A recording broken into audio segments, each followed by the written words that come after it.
Bonjour et bienvenue dans Métamorphose, le podcast qui éveille la conscience. Chaque lundi, dès 7h, nous partons à la découverte d'une personnalité lumineuse et qui porte une voix d'éveil des consciences. Je suis Anne Guéquière, fondatrice du magazine Féminin Bio, auteure et éditrice de projets engagés pour un nouveau monde. Dans ce podcast, j'explorerai les thèmes qui m'enchantent et me font cheminer depuis plus de 20 ans autour d'une vision holistique de l'harmonie du cœur, du corps et de l'esprit, en espérant que ces thèmes sauront vous inspirer vous aussi.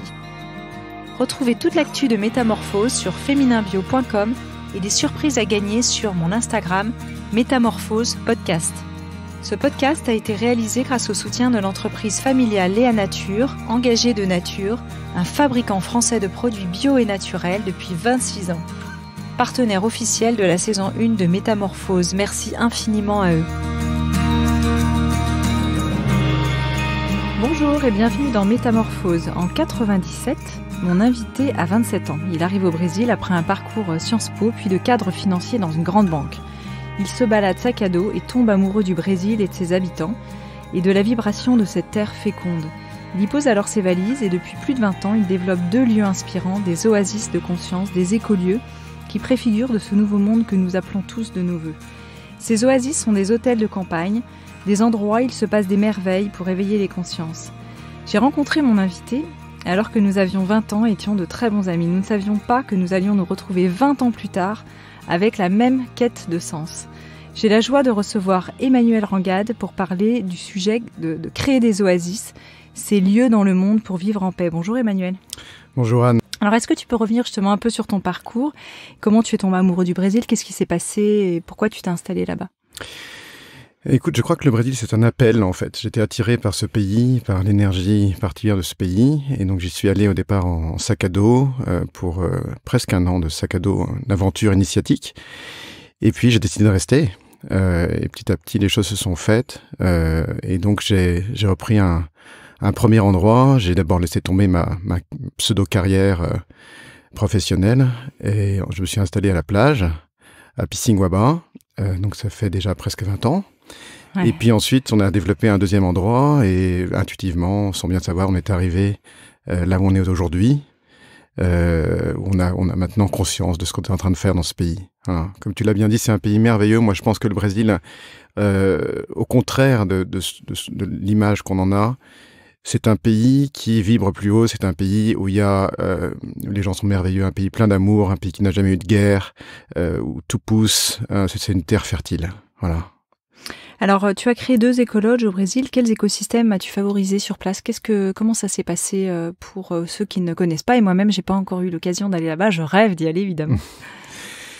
Au départ, on a cherché à faire d'abord un lieu différent. L'idée, c'était de faire un petit hôtel, une petite pousada. Ça n'existait pas vraiment à l'époque, de 10 chambres. Ce qui n'existait pas, justement, je voulais pouvoir l'offrir. Un endroit où on peut se retrouver simplement en pleine nature avec un certain confort, mais le confort c'est la très bonne nourriture, c'est l'amitié, c'est le naturel avec lequel on fait les choses. C'est pas du tout un confort de luxe, hein. C'est ça la redéfinition du confort. Et puis établir une harmonie avec les gens, avec le pays, ne pas être une bulle séparée. Donc c'était ça l'intention de départ. Donc on a créé des relations très fortes et on s'est rendu compte que les gens qui venaient étaient bouleversés par l'expérience. Plus ils restaient longtemps, les gens partaient en pleurant, c'était pas normal. Et petit à petit, on a pris conscience que on guidait les gens dans une redécouverte d'eux-mêmes à travers la nature. Et c'est devenu un chemin beaucoup plus intéressant.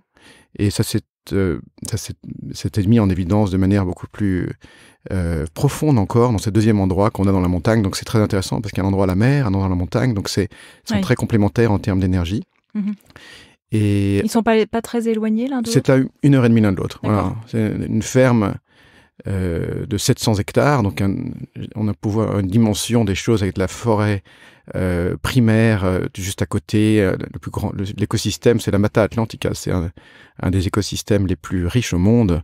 Les animaux sauvages, des léopards. Donc c'est un espèce d'état de nature qui nous repasse cette énergie dans ce pays qui est déjà plein d'énergie. Donc c'est un cadre magnifique.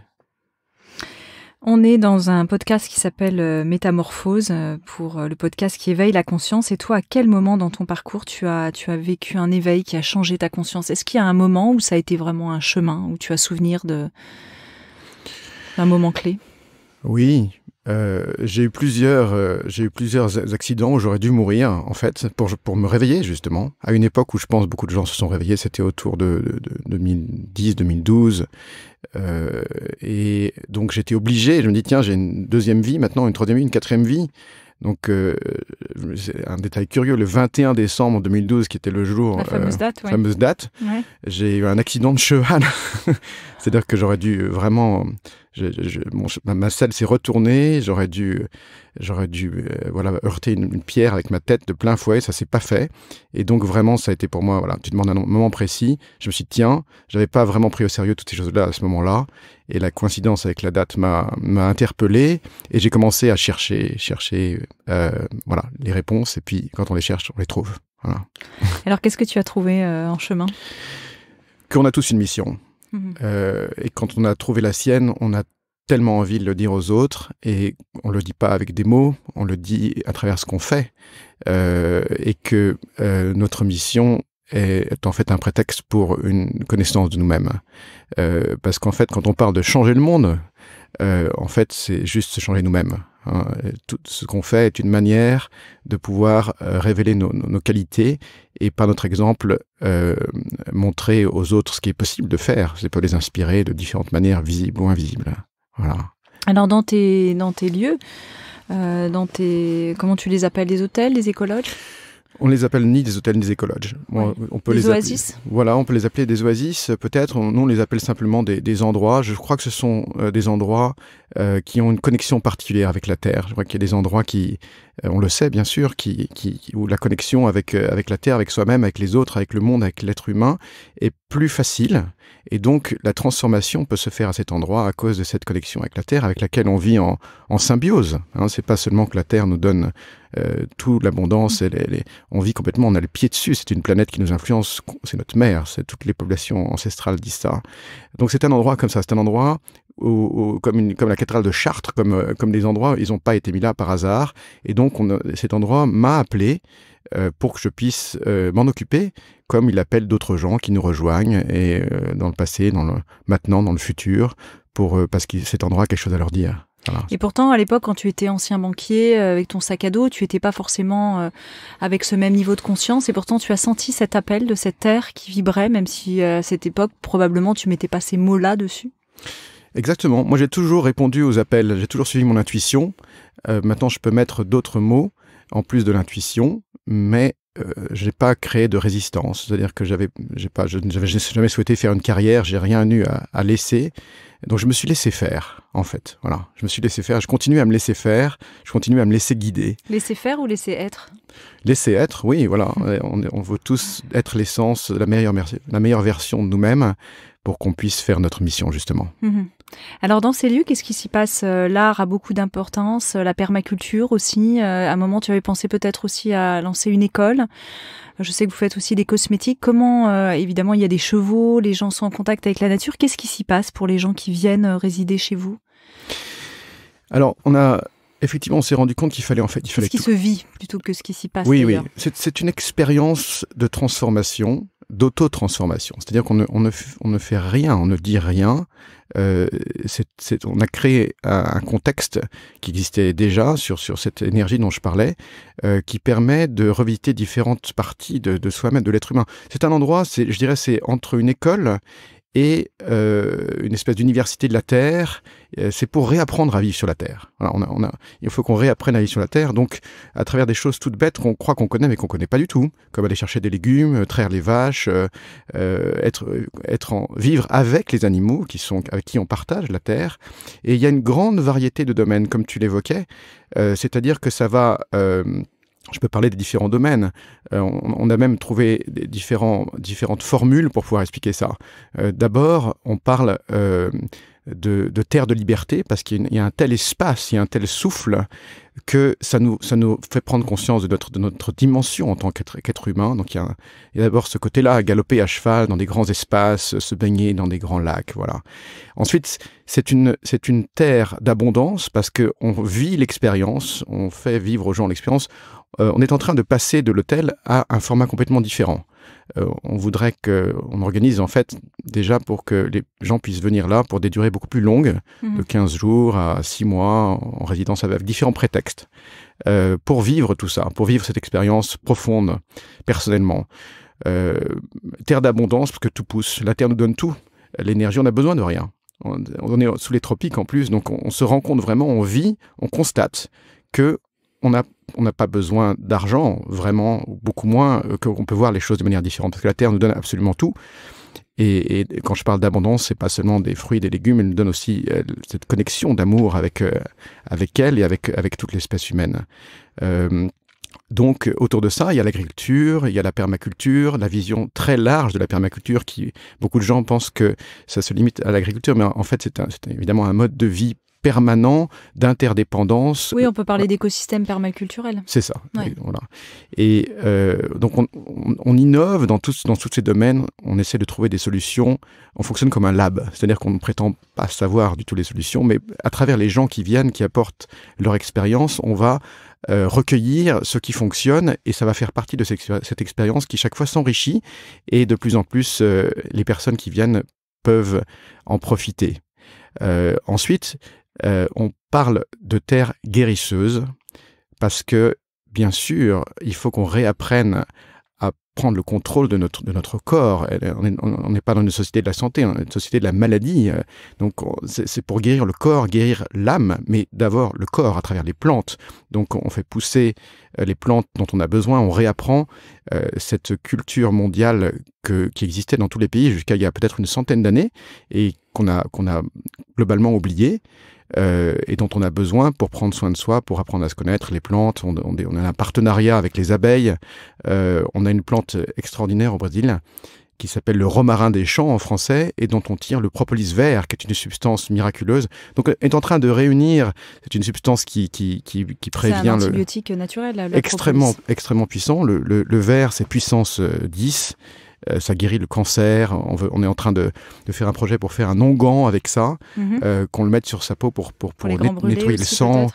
Ah oui, carrément, oui. Voilà, pas seulement pour guérir, mais pour prévenir, en fait, pour s'auto-nettoyer. Le sang, parce qu'on a la peau, donc quelque chose. Donc je dis un partenariat avec les abeilles parce que c'est magnifique. Ce sont les abeilles en fait qui fabriquent cette substance et puis nous. Oui, les véganes diraient, on leur vole leurs produits. Voilà. Dans le partenariat, sur les abeilles, il y a beaucoup de malentendus. C'est très important. C'est un des animaux qui sont les plus divins. Les abeilles en fait fabriquent une vibration d'amour. Et donc il faut l'utiliser. Elles nous la donnent. On leur vole pas, elles nous la donnent en fait. Voilà. Mais il faut pas non plus exploiter les abeilles. Donc il y a une manière de se communiquer avec elles. La manière de leur. Voilà. L'intention fait toute la différence. C'est l'intention qui fait la différence. Nous, on n'est pas vegan, on a des animaux. Quand on est dans une ferme permaculturelle, on sait très bien que les plantes ont besoin des animaux. On a besoin de tout le monde. On peut exclure personne. Donc après, on peut avoir différentes sensibilités, mais je pense que c'est vrai au niveau de l'être humain également. On ne peut exclure personne, il faut qu'on s'occupe de tout le monde. Voilà, il faut vivre, il faut réapprendre l'unité. On est tous ensemble sur une planète ronde et il faut se rendre compte qu'on est vraiment dans l'unité et qu'il faut aider les gens qui n'ont pas encore compris certaines choses pour qu'on puisse en sortir tous ensemble. Hein. Donc la terre guérisseuse, c'est ça. Il y a ce côté curatif des plantes de l'âme. C'est un endroit où on vient pour se guérir parce qu'on est malade. On a des choses à résoudre. Alors quand tu parles des plantes de l'âme, j'ai deux questions et je reviendrai sur la première. Mais est-ce que justement vous initiez à des plantes particulières? On pourrait dire des plantes chamaniques, quelles qu'elles soient. Sans mettre de nom, évidemment, tout le monde connaît l'ayahuasca, mais pas forcément. Est-ce qu'il y a vraiment aussi cette idée de conduire les gens et d'ouvrir nos esprits à travers les plantes, ou c'est simplement les plantes comme usage quotidien? Est-ce qu'il y a les deux? Alors, merci pour cette question, et c'est très intéressant, ta question sur l'ayahuasca. Alors, non, nous, on ne travaille pas avec les plantes sacrées. On n'a pas souhaité faire ça parce que beaucoup de gens le font très bien. et on souhaite que Katu Saba soit un lieu plus large, qui ne se réduise pas à un lieu de cérémonie, que en plus on peut trouver au Brésil, à d'autres endroits. Et également parce que, je dirais, on est un peu contaminé par notre société dans le sens où voilà, on pense qu'on prend un aspirine, que ça va résoudre nos problèmes, et il y a un gros malentendu. On travaille beaucoup avec les civilisations ancestrales, avec la sagesse ancestrale dans le monde entier. On accueille ces gens-là chez nous, justement parfois, mais pas dans le cadre de cérémonies. Et le malentendu, c'est que ce qui compte, ce n'est pas l'effet de la plante sacrée. Ce qui compte, c'est l'intention, encore une fois. C'est le rituel et c'est la connexion avec le sacré. Et très souvent, j'en profite pour le dire, je constate qu'il peut y avoir des gros malentendus, que les gens prennent ça un peu comme une espèce de pilule miraculeuse. C'est pas du tout ça. Il faut travailler beaucoup sur soi-même. C'est une ouverture pour les gens qui ont l'intention de travailler sur eux-mêmes. Donc pour ces raisons, pour cette espèce de malentendu qu'il peut y avoir... On peut avoir quand même, je fais une petite aparté, des gens qui ont la ferme intention de travailler sur eux-mêmes, mais qui ont de telles blessures en eux qu'il n'est pas forcément possible d'accueillir effectivement cette pilule miracle ou cette plante, etc. Oui. Parfois on veut, mais on ne peut pas. C'est ça que je veux dire. Bien sûr, moi je pense que c'est une très bonne chose, mais ce qu'on souhaite faire est plus large. C'est quelque chose qui a tellement un regain d'intérêt tellement fort, à juste titre, pour la redécouverte de ces plantes, que toutes les plantes en fait ont un effet. Celle-là ont un effet particulier qui est d'ouvrir la conscience, d'ouvrir le troisième œil, d'accéder à une autre dimension. Mais toutes les plantes, on a beaucoup d'autres plantes à redécouvrir. Et donc on va s'occuper de toutes les plantes, on ne va pas se limiter à une seule. On ne veut pas être spécialiste, on veut rester très large pour englober tous les éléments dont on a besoin. En continuant, après la terre guérisseuse, on parle aussi de terre sacrée, parce qu'on s'est rendu compte par l'expérience que l'art est extrêmement important. Donc on a remis l'art dans la nature, pas juste pour faire une exposition d'art, mais parce que c'est sa place. L'art ne doit pas être dans un musée, les objets sacrés ne doivent pas être dans des musées. Donc c'est un retour à la nature sous toutes ses formes pour qu'on puisse avoir une vision globale de qu'est-ce que c'est que l'homme dans la nature. Et tout art est sacré. L'art, les artistes révèlent l'invisible, donc on est une résidence d'artistes depuis des années. Oui, tu accueilles de nombreux artistes, et comment ils perçoivent justement cet endroit et comment ils repartent en fait? Je pense que tout le monde repart transformé. C'est une espèce une plateforme d'échange où les gens viennent amener quelque chose et repartent avec autre chose. Comme dans la nature, on est tout le temps en train d'échanger, on est tout le temps en train d'apporter ce qu'on doit apporter et de recevoir en échange quelque chose. Donc ta question est très bonne, c'est ça le principal. Et la seule mission des artistes, c'est d'exprimer quelque chose que leur inspire l'endroit. Voilà. Ils ne viennent pas là pour faire un art personnel qui sort de leur tête, ils vont se laisser prendre par l'endroit.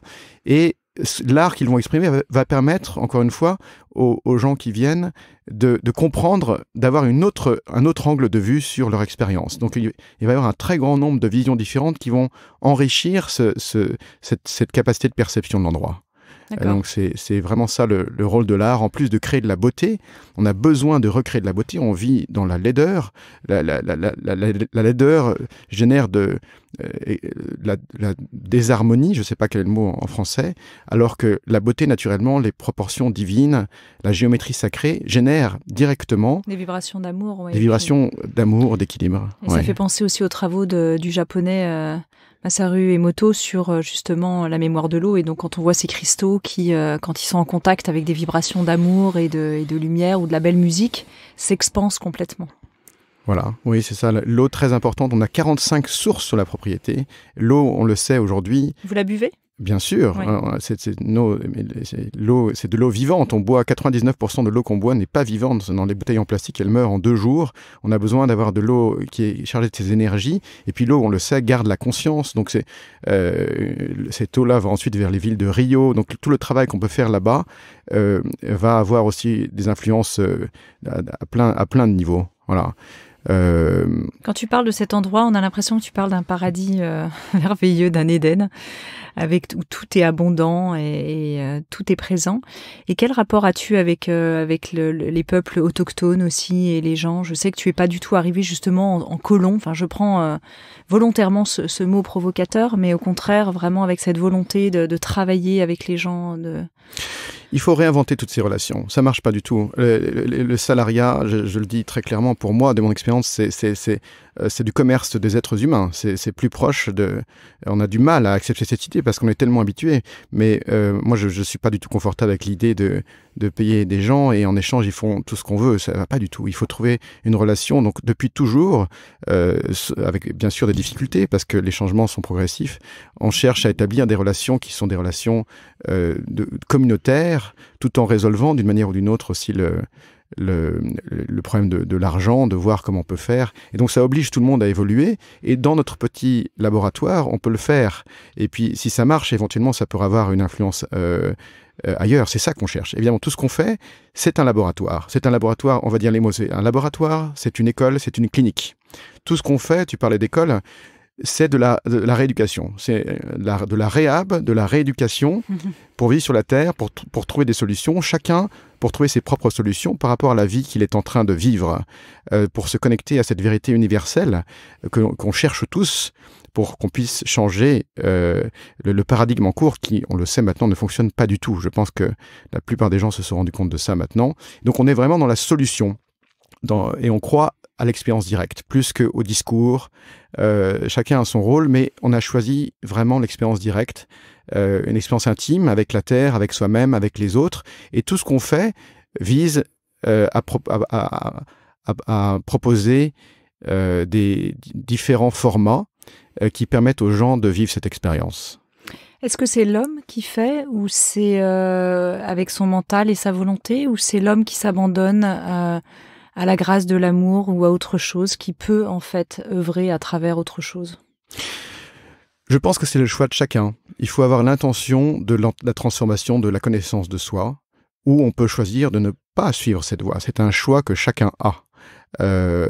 Et donc, cet endroit, je pense, mais comme la nature en général, c'est ma conviction, la nature est notre mère, donc si on l'a pas vue depuis longtemps et qu'on passe du temps avec elle, elle va vouloir des réponses. Elle va nous mettre face à face avec nous-mêmes, avec notre propre nature. Donc, le pouvoir de la nature est considérable. Mais la nature, à l'état brut, est quelque chose de plus en plus difficile à trouver. Je dirais sans pollution commerciale, sans trop de confort non plus. Alors, encore une fois, c'est pas le même confort dont on parle. Le confort, c'est l'amour qu'on reçoit, c'est créer un espace où on se sent safe, pour qu'on puisse finalement se relaxer. Et tu parlais tout à l'heure voilà. Tu parlais de la plante. Moi, je pense qu'on peut arriver au même résultat sans avoir besoin de prendre de l'ayahuasca, par exemple. On peut, j'ai participé à de nombreux formats où il n'y a absolument aucune plante, mais les transformations sont extrêmement fortes et rapides. Hein, voilà, le pouvoir de la nature est considérable. Qui agit à travers toi ? Une fois qu'on a trouvé son chemin, je pense qu'on se laisse guider et qu'on est tous des instruments de la volonté divine à partir du moment où on respecte cette intention divine qui nous traverse, et qu'on reste dans l'humilité et que l'on sait qu'on est comme, ça n'a rien d'exceptionnel. Chaque arbre, chaque animal de la nature est dans ce grand ordre divin. Donc on ne fait que se réconcilier avec l'ordre de la nature, l'ordre du cosmos. En toute humilité, et s'efforcer de jouer notre rôle. On a tous un rôle à jouer dans cette grande histoire. Pourquoi, à ton avis, cette utopie de lieu oasis aujourd'hui est devenue nécessaire, en fait, pour le monde ? C'est étonnant de voir comment en quelques années tout a changé. En France, ici en particulier, je trouve que c'est magnifique. Je crois que le besoin de sens est arrivé à notre conscience. C'est pour ça que les gens ne peuvent plus accepter ce qui était acceptable il y a quelques années. Il y a une urgence, et on a besoin d'avoir des endroits pour se retrouver et pour avoir une autre perspective sur le monde. Le Brésil, c'est important. Je dirais, on a beaucoup, la majorité des gens qui viennent d'Europe ou des États-Unis, plus que du Brésil, parce qu'on a besoin d'aller un peu loin pour pouvoir, on voit mieux de loin. pour pouvoir avoir une perspective sur soi-même, sur sa société. On comprend mieux les choses. Et donc, il y a besoin d'avoir des endroits comme ça. C'est absolument nécessaire aujourd'hui. Et c'est pour ça qu'on fait ça. On est au service de cette transformation qui est en train de se produire. C'est la manière dont on a trouvé pour jouer notre rôle.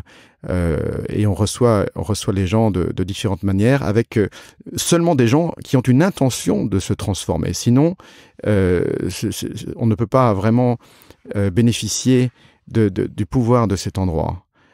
Donc on reçoit des gens en résidence, par exemple, en 6 mois, mais ils viennent ici pour l'expérience intangible, en échange d'amener leurs compétences. On peut aussi venir, on a créé un modèle qui s'appelle le Master Heart en anglais, où on vient pendant 10-12 jours pour vivre une expérience. On ne sait jamais ce qui va se passer. Bien sûr, il n'y a pas de portable, il y a pas de... On fait une détox digitale. Complètement, mais on n'a même pas le droit à un appareil photo, on n'a même pas le droit de raconter ce qu'on a vécu pour laisser... On a le droit d'écrire ? On a le droit d'écrire. On peut pas le communiquer pour pouvoir garder ça pour ceux qui viendront après. Oui. Ce sont des expériences intimes très, très fortes. On peut aussi avoir une maison. On a créé des maisons d'architecture. On est dans la tradition orale, donc là, complètement. Oui, je crois qu'on est surtout... il ne faut pas trop parler. Parce que si on raconte, les gens ont besoin de vivre les choses. On peut comprendre les choses que par sa propre expérience. Et donc, si on raconte la fin du film aux gens, on leur gâche leur expérience, en fait. Oui, on leur enlève leur pouvoir, leur souveraineté.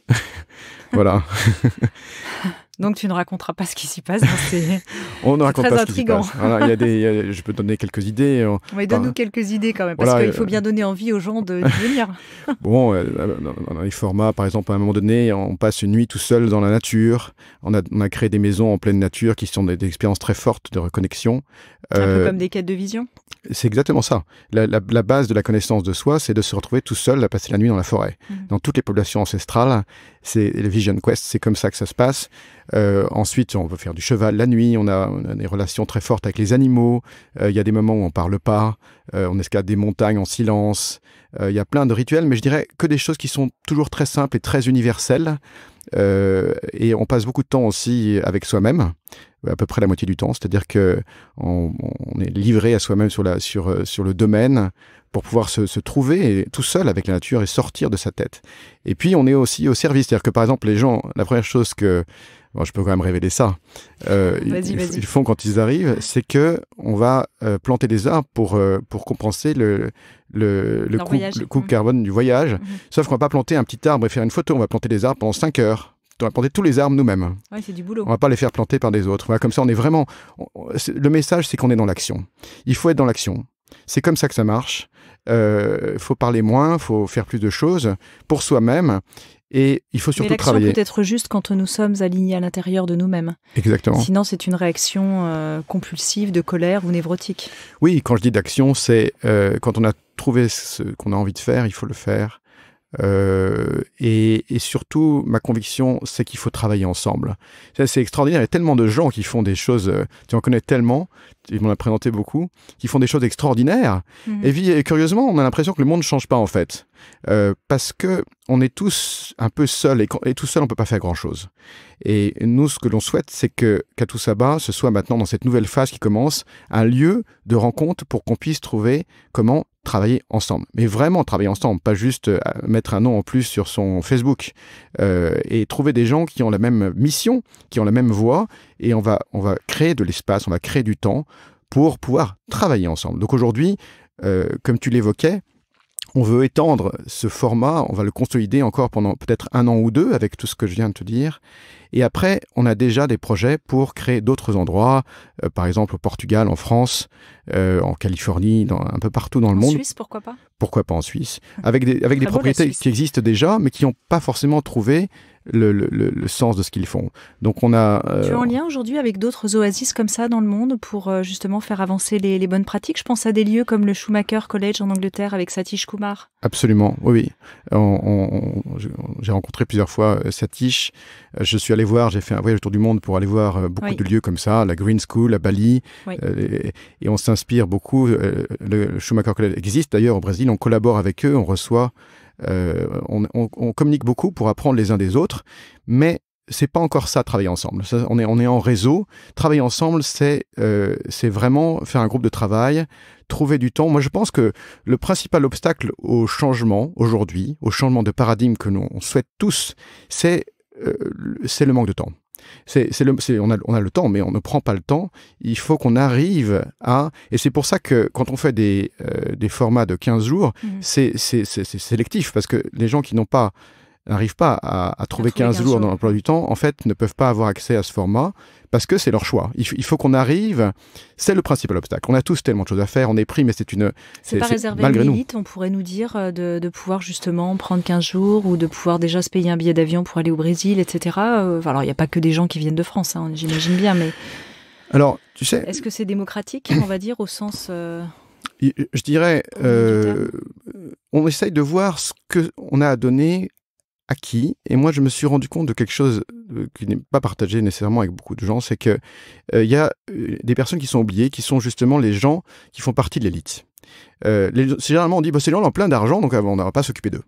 Et en fait, ils ont vraiment besoin qu'on s'occupe d'eux, parce qu'ils n'ont pas forcément accès, ils vont pas forcément aller dans des formats, je dirais, alternatifs qui existent, parce qu'ils ne sont pas préparés pour ça. Et puis ils ont potentiellement beaucoup de pouvoir, en tout cas de puissance. Voilà. Si on peut aider ces gens-là sur leur chemin de transformation, s'ils le souhaitent, eh bien, ils peuvent faire beaucoup pour la planète tout de suite, en changeant leur attitude. Si eux-mêmes se transforment, ils vont être obligés de changer leurs habitudes, leur attitude. Ils vont peut-être prendre des décisions à la suite. Voilà. Donc c'est vraiment... On sait que intelligence ne rime pas forcément avec conscience. Absolument.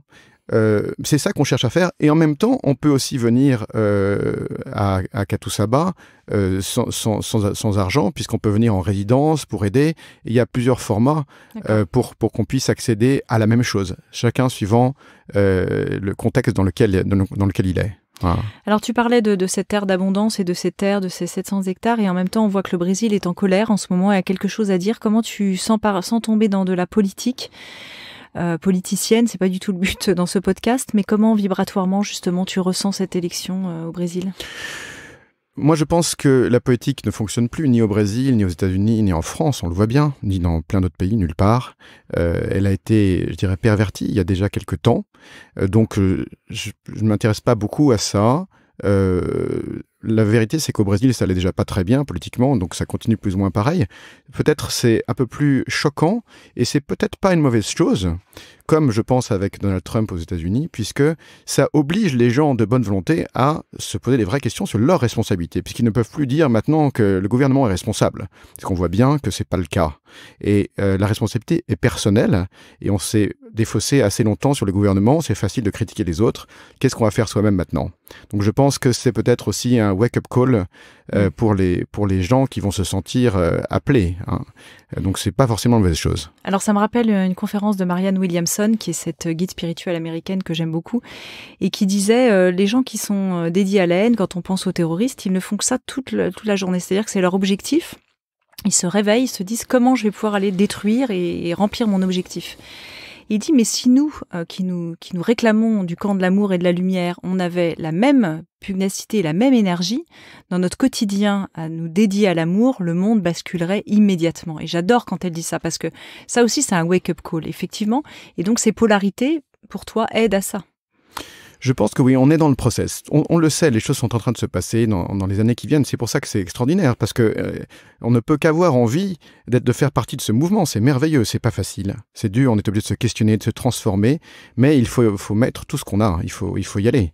Il faut se reposer aussi, mais je dirais, il faut tout donner et aussi prendre soin de soi en même temps. Et oui, et puis toi, tu as des enfants, donc comment est-ce que tu embarques aussi ta famille et tes enfants dans cette aventure ? Quand on est dans cette aventure et dans cet esprit des choses, évidemment, on s'occupe des gens autour de soi, ou naturellement, ils sont dans le champ quantique dans lequel on est, et donc, d'une manière ou d'une autre, même s'ils n'en ont pas conscience, forcément, ou qu'on n'en parle pas avec des mots, il y a des transformations qui s'opèrent autour de nous, dans nos familles. Nos enfants, tu parlais de mes enfants, eux, je pense qu'ils viennent pour nous aider. Chaque fois qu'ils disent quelque chose, ça me fait comprendre des choses importantes. C'est comme si l'esprit parlait à travers la bouche de nos enfants. C'est vraiment ça. Donc je les écoute avec attention. C'est pour ça qu'il faut surtout pas essayer d'expliquer des choses à nos enfants. Il faut au contraire écouter ce qu'ils disent, puisqu'ils ont une vision sans jugement, magnifique, pure.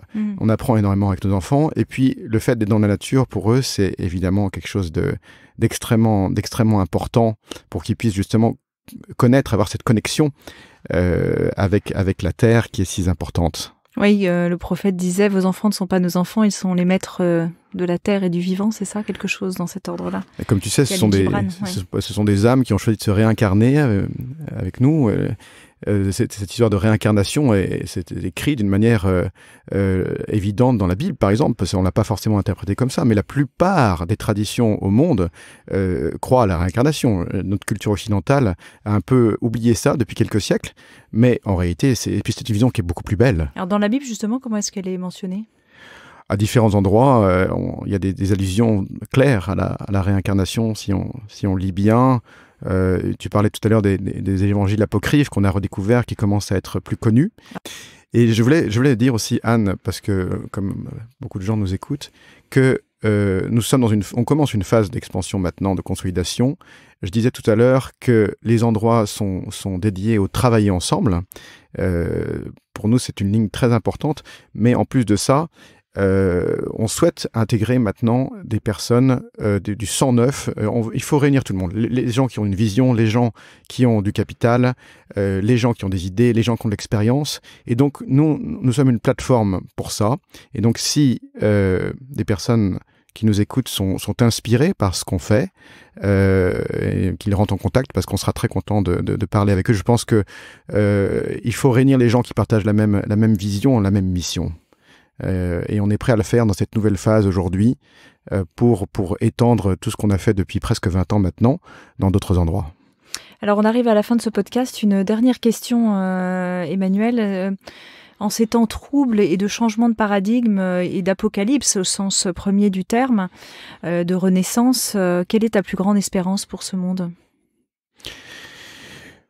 Ma plus grande espérance, c'est que de plus en plus de gens aient le courage de regarder à l'intérieur d'eux-mêmes et de se rendre compte qu'ils sont eux aussi, que nous sommes tous partie du problème dont on a l'impression qu'il est à l'extérieur de nous. Et c'est ça le process. Le process, c'est la connaissance de soi. Il n'y en a pas d'autre. L'élévation de conscience, ça ne permet que de se connaître mieux. Et en se connaissant mieux, on connaît les autres, on se rend compte qu'on est tous ensemble et il n'y a plus de problème. Donc mon espérance, c'est que de plus en plus et rapidement, ce soit ça qui se produise sur toute la Terre. Merci beaucoup pour celles et ceux qui voudraient te retrouver. Est-ce que tu peux donner peut-être un site internet, une adresse Oui, alors le site internet est très facile, c'est wearenature.com, wearenature.com. Voilà. Parfait. Emmanuel Rangade, merci beaucoup. Merci Anne. Merci de nous avoir écoutés. Pour me retrouver chaque semaine, abonnez-vous gratuitement sur Apple Podcast ou sur votre plateforme préférée. Si vous aimez le podcast Métamorphose, n'hésitez pas à le soutenir pour favoriser sa diffusion en lui donnant 5 étoiles et découvrez en avant-première la personnalité de la semaine sur Instagram à l'adresse Métamorphose Podcast.